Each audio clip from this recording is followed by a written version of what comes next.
आदिवासी दो महिलाओं को नंगा परेड किया गया था। लेकिन उससे पहले भी एक और बहुत ही मतलब डिस्टर्बिंग वीडियो था कि हमारा भाई था डेविड शीक, उसका मतलब गर्दन काट दिया गया था। वो मेइतेई मिलिटेंट्स ने। हमारा एक विलेज है, हमारा विलेज जिसका नाम लांगजा है, तो वहाँ पर beginning of July 2 if I am not mistaken, उसी पर उन लोगों ने अटैक कर रखा था। एंड देन उसके बाद हमारे एक विलेज वॉलंटियर का उसका मतलब गर्दन काट के पूरी तरह से मतलब टॉर्चर करके उसका हत्या किया था। अगर मणिपुर में ये नेशनल NRC हो जाए तो हमारे पास कोई डॉक्यूमेंट्स नहीं होगा साबित करने के लिए कि हम लोग मणिपुर से ही है। तो उनका ये आप इंडियन हैं? हाँ, हम इंडियन है, वो सब हमारे पास डॉक्यूमेंटेशन प्रूफ नहीं होगा, इसलिए हमारे मतलब डॉक्यूमेंट्स को भी सारा चला दिया। तो स्टूडेंट्स मोस्ट अफेक्टेड है। एंड देन अभी तो 6-5 महीने हो गया ये वायलेंस हो रहा है, अभी तक हो रहा है। तो क्योंकि ये वायलेंस प्री प्लान्ड है, तो जब प्री प्लान्ड है, इसलिए तो जब मई 3 में वायलेंस होगा तो हम ट्राइबल पीपल लोगों का मतलब ट्रांसपोर्टेशन बंद किया जाए ताकि हम लोग वहाँ से मतलब निकल ना पाए।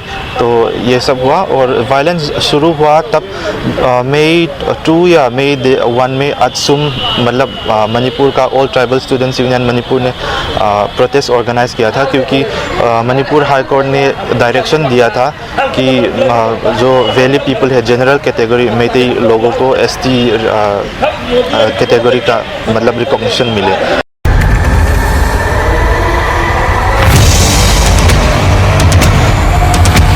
मई 2023 से मणिपुर में एक हिंसा भड़की और वो हिंसा अभी तक चल रही है। बाकायदा 6 महीने गुजर चुके हैं और यह हिंसा सिर्फ इंडिया में नहीं रही, यह हिंसा इंटरनेशनल बनी, बाहर के अखबारों के मेन मुद्दों में आया, फ्रंट पेज में आया और बाकी के लोगों ने मतलब बाहर के विदेश के लोगों ने भी काफ़ी यहाँ पे टिप्पणियाँ दी कि मणिपुर में ये हिंसा नहीं होनी चाहिए, रुकनी चाहिए। लेकिन केंद्र सरकार लगभग इस मुद्दे पर मौन थी, लेकिन पूरे भारत की जनता जो थी वो मणिपुर के साथ खड़ी रही और हर एक स्टेट में मणिपुर में शांति के लिए धरना प्रदर्शन किया गया। और जो भी वीडियोज़ हमने देखे महिलाओं को नग्न करने का या फिर नंगे घुमाने का, सारी चीज़ों पे पूरे देश के महिलाओं ने, पूरे देश की जनता ने विरोध दर्ज किया और मणिपुर में शांति बहाल करने की प्रार्थना की।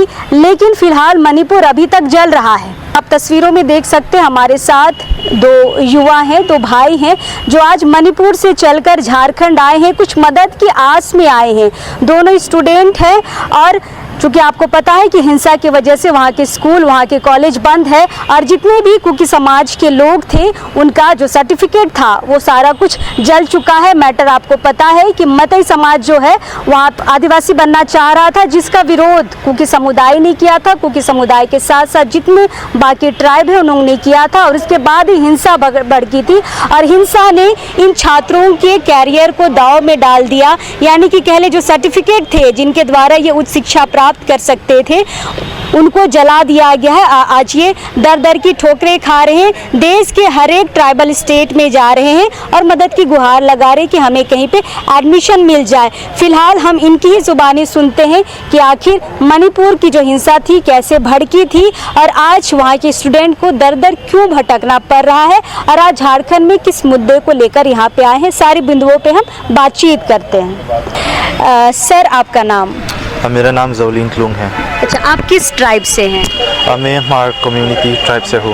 मार ट्राइब। महार ट्राइब? हाँ। अच्छा, तो हमने जैसा शुरू में कहा कि कुकी ट्राइब के अलावा बहुत सारे ट्राइब वहाँ पे रहते हैं।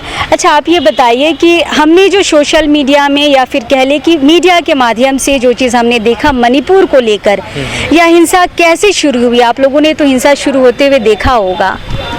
हिंसा शुरू हुआ 3 मई को शुरू हुआ था, लेकिन उससे पहले ही 2 मई को ये मेइतेई लोगों ने हाईवे को बंद कर रखा था ताकि ट्राइबल पीपल जब ये, क्योंकि ये वायलेंस प्री प्लान्ड है, तो जब प्री प्लान्ड है, इसलिए तो जब मई 3 में वायलेंस होगा तो हम ट्राइबल पीपल लोगों का मतलब ट्रांसपोर्टेशन बंद किया जाए ताकि हम लोग वहाँ से मतलब निकल ना पाए। तो ये सब हुआ और वायलेंस शुरू हुआ तब मई 2 या मई 2001 में अत्सुम मतलब मणिपुर का all tribal students union Manipur ने प्रोटेस्ट ऑर्गेनाइज किया था, क्योंकि मणिपुर हाई कोर्ट ने डायरेक्शन दिया था कि जो वैली पीपल है जनरल कैटेगरी मैतेई लोगों को एसटी कैटेगरी का मतलब रिकॉग्निशन मिले। तो वहाँ से शुरू हुआ और टर्निंग पॉइंट कहते जब वायलेंस मतलब शुरू हुआ तो मई 3 को शाम को ये मैतेई मिलिटेंट्स आए थे अंडर मिलिटेंट वाले। हाँ। और हमारे डिस्ट्रिक्ट चुरचानपुर जो हम लोग उसका नाम चुरचानपुर भी नहीं बुलाना चाहते, क्योंकि वो भी मैतेई का नेम है। तो हम लोग खुद अपने कम्युनिटी का नाम से डिस्ट्रिक्ट को भी बुलाते हैं। कई लोग जैसे कि हमारा कम्युनिटी उसको तुइठापाई डिस्ट्रिक्ट बोलते हैं, जोमी लोगों लमका डिस्ट्रिक्ट बोलते हैं और कुकी लोग उसको सोमपी डिस्ट्रिक्ट बोलते हैं। तो इसी डिस्ट्रिक्ट में एक मेमोरियल गेट है जो अंग्लो कुकी वार बोलते हैं। 1919 में कुकी ट्राइबल्स और कई सारे ट्राइबल्स ने ब्रिटिश के खिलाफ रिबेलियन रचा था। तो वो एक लेगेसी हो गया कि ट्राइबल्स भी कई सालों से पहले से मणिपुर में था। तो मैतेई मिलिटेंट्स लोगों को ये पसंद नहीं था, क्योंकि उनका पॉलिसी है कि सारा मणिपुर स्टेट जो है उनके कब्जा में हो जाए, मतलब ज़मीन वो सब। इसलिए वो एक लेगेसी जो अंग्लो कुकी सेंटिनरी वार गेट था उसको उन्होंने जला दिया। फिर वहाँ से ऐसे ही मतलब हिंसा फैलने मतलब जलाने के बाद फिर हिंसा भड़की। हाँ। अच्छा, मणिपुर के कई सारे वीडियो हमने देखे, महिलाओं को नंगा किया जा रहा था, घुमाया जा रहा था।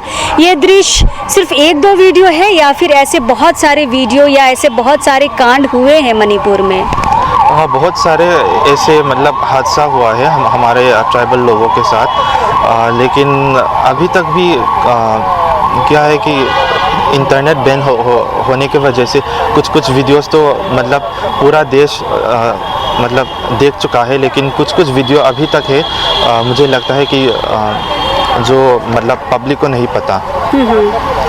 और ये पूरे देश जागे जब ये 2 मतलब वीडियो आदिवासी दो महिलाओं को नंगा परेड किया गया था। लेकिन उससे पहले भी एक और बहुत ही मतलब डिस्टर्बिंग वीडियो था कि हमारा भाई था डेविड शीक, उसका मतलब गर्दन काट दिया गया था।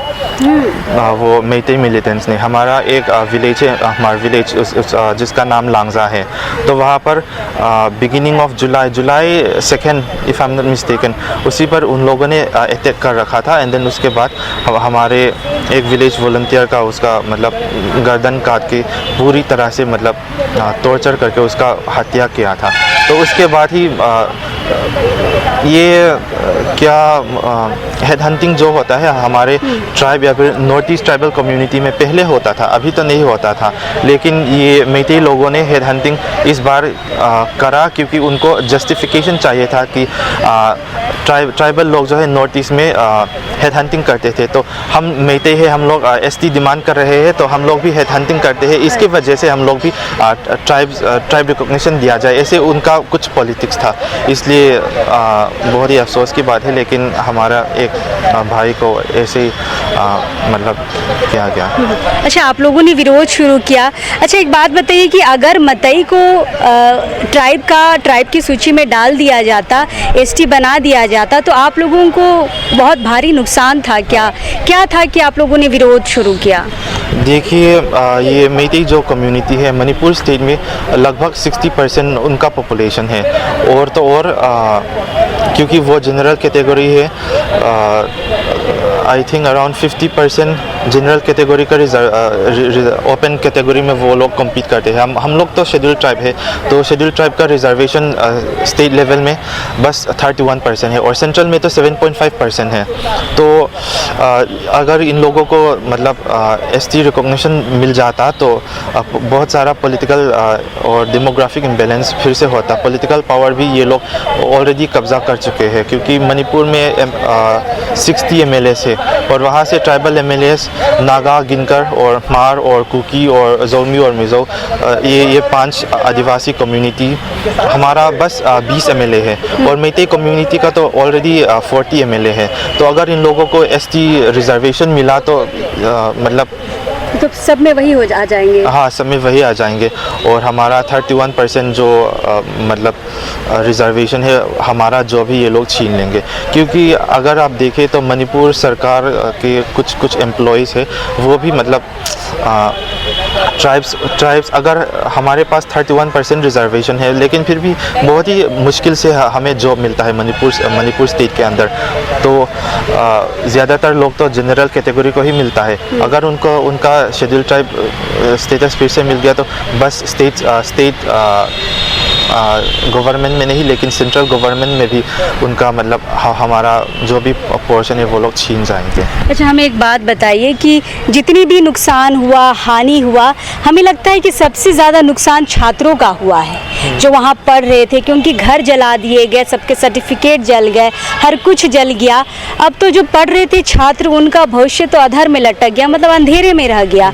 कैसे वहाँ से अपनी पढ़ाई शुरू करेंगे, कैसे जॉब पे जाएंगे, अपने जीवन को कैसे सफल बनाएंगे? क्या लगता है, आप भी एक स्टूडेंट है, क्या लगता है इस लड़ाई में छात्रों को कितना बड़ा नुकसान हुआ है?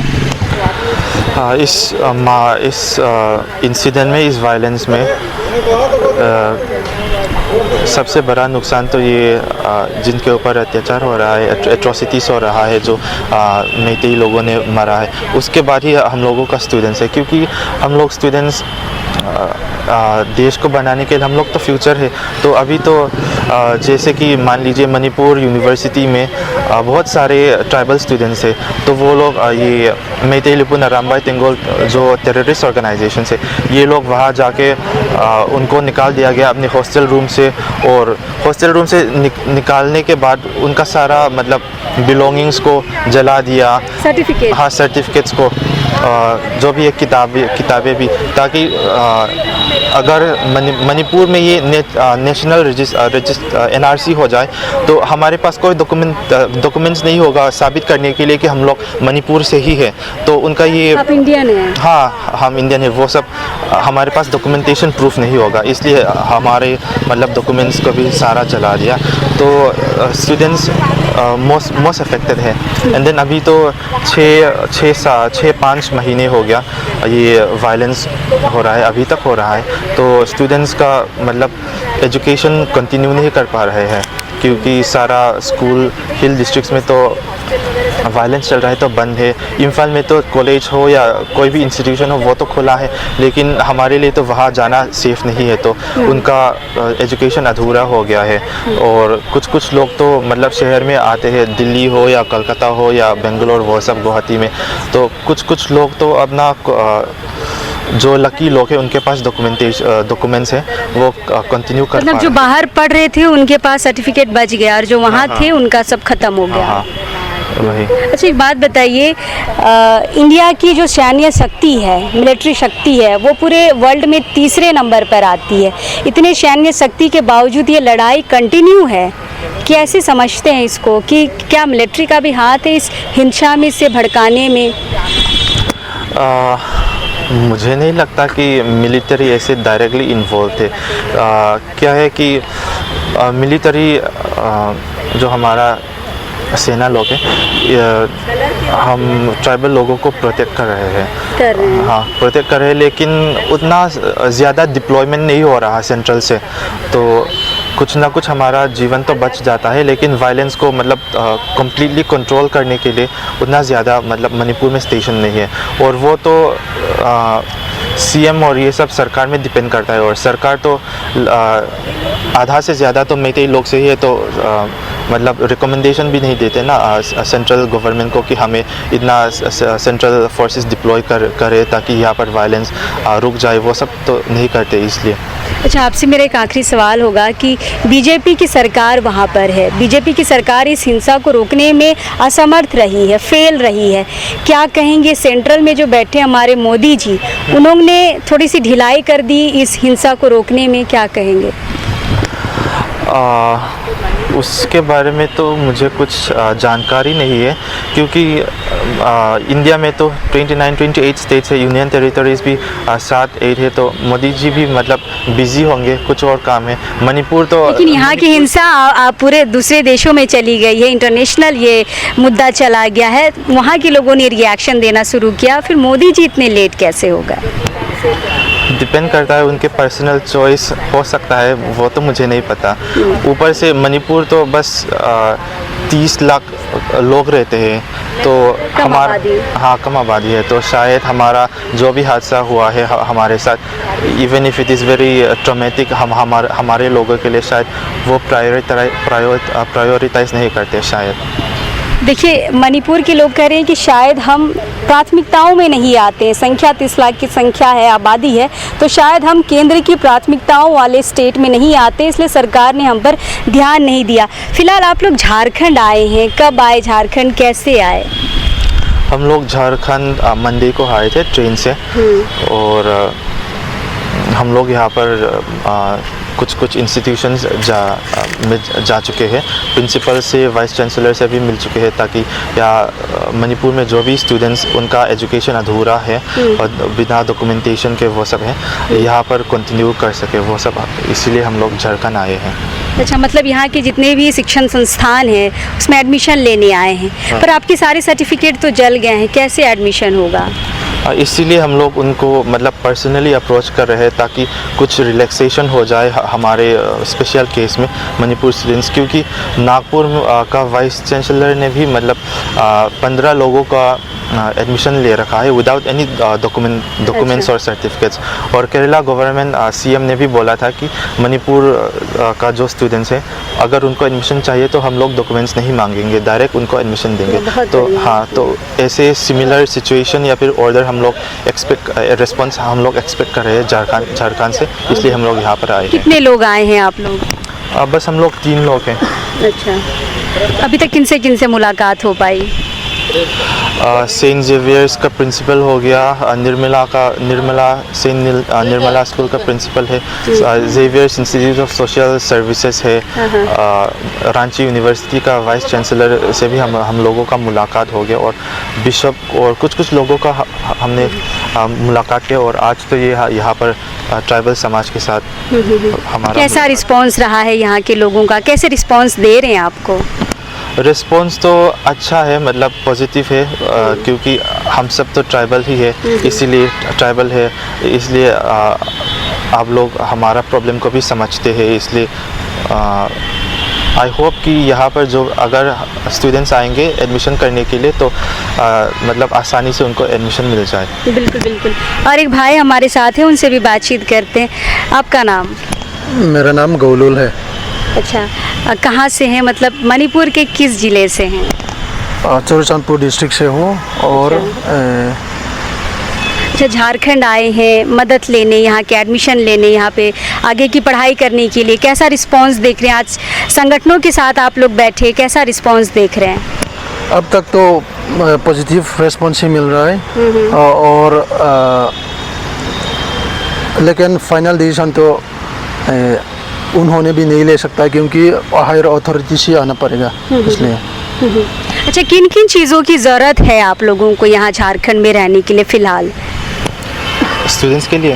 हाँ, स्टूडेंट के लिए एकोमोडेशन का ज़रूरत होगा, और लेकिन उससे पहले तो एडमिशन तो मिलेगा ही ना, जो यहाँ पर लोग आएंगे, तो एडमिशन के बाद अगर, क्योंकि मतलब जो लोग स्टूडेंट्स हैं मणिपुर पे इंटरनली डिस्प्लेस्ड स्टूडेंट्स, वो अधूरा ही छोड़ गया। कुछ लोग अपनी 3rd सेमेस्टर में, कुछ लोग 5th सेमेस्टर, 2nd सेमेस्टर, ऐसा कुछ है, तो इन बिटवीन ईयर में उनको ज्वाइन करना पड़ेगा। और यहाँ पर तो ऑलरेडी एडमिशन सब हो गया है, सीट्स भी ऑलरेडी फिल्ड अप है, तो जो हम लोग चाहते हैं वो है कि स्पेशली मणिपुर का ट्राइबल स्टूडेंट्स के लिए एक अलग सा सीट मतलब क्रिएट हो जाए, ताकि एडमिशन मिले, और उसके बाद हॉस्टल्स भी ऑलरेडी ओवरफ्लोइंग हैं, तो उसके लिए भी हमें एकोमोडेशन, रहने के लिए जगह चाहिए, मतलब रहने के लिए जगह चाहिए। तो फिलहाल मणिपुर से 2-3 भाई यहाँ पर आए हैं और मदद की आस में आए हैं। वो कहते हैं ना कि एक डीएनए दूसरे डीएनए को खींच ही लेता है, तो शायद ये ट्राइबल स्टेट है और दोनों भाई भी ट्राइबल है, तो कहीं ना कहीं ये यहाँ पर मदद की गुहार लेके आए हैं कि हमारी शिक्षा जो बीच में छूट गई है वो झारखंड से कंटिन्यू हो। और इनके पास कोई सर्टिफिकेट नहीं है, तो सर्टिफिकेट ना रहे तब भी एडमिशन हमें मिल जाए, रहने की जगह मिल जाए और जो भी खर्च है थोड़ा बहुत खाने का पीने का वो यहाँ के समाज द्वारा कर दिया जाए या प्रशासन के द्वारा कर दिया जाए, तो इनके लिए काफ़ी अच्छा होगा। कुछ स्टेट का इन्होंने उदाहरण दिया है कि बाकी स्टेट ने भी अच्छा उदाहरण देते हुए 15 से 20 स्टूडेंट का एडमिशन लिया है, तो झारखंड सरकार को भी यहाँ पे सोचने की ज़रूरत है। और आज बहुत सारे संगठनों से इन्होंने मुलाकात की, रिस्पॉन्स अच्छा है। अब देखना ये होगा कि कहाँ इनको एडमिशन मिल पाता है और ये कितने दिन यहाँ पे स्टे कर पाते हैं, कैसा यहाँ पे इनको साथ मिलता है। लेकिन आपसे भी गुजारिश होगी कि जो भी हमारे भाई हैं इनके सपोर्ट में आइए और जहाँ भी इनको एडमिशन लेना है एडमिशन लेने में इनकी मदद करें। हम हैं यहाँ पे और लोगों से बातचीत करेंगे, लेकिन अभी इस वक्त के लिए जोहार रहेगा।